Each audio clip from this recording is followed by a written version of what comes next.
I have been asked to give a summary of my sister Patricia Lee's story. Hers is exemplary of the profound injustices that are routine in family courts across the country. A former high-ranking government official who had coordinated emergency operations on Ground Zero after 9/11 and hailed a national hero, Patricia Lee later dedicated her life to raising her two children.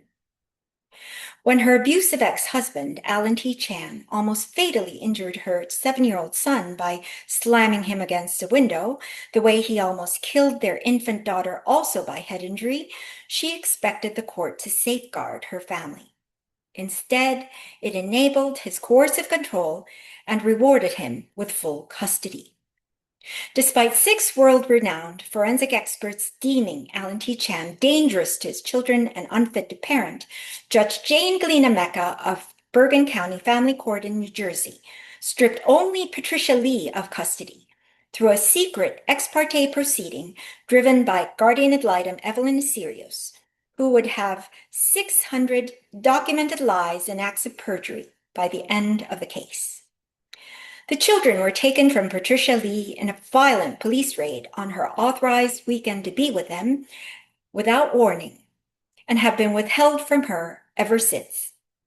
For 4 years, since she has been denied even 1 minute of phone call, visitation, or even messaging, while Alan T. Chan has been granted sole custody, child support, all marital assets, his legal fees, their jointly owned house, and now possibly her life insurance policy, since a judge has ordered Patricia Lee to keep it beyond the divorce, even as she has facilitated conditions for him to cause her demise. Throughout the proceedings, mountains of evidence favorable to Patricia Lee was quashed, including 11 highly credentialed psychiatric reports unanimously attesting to her excellent mental health and exceptional talent in parenting.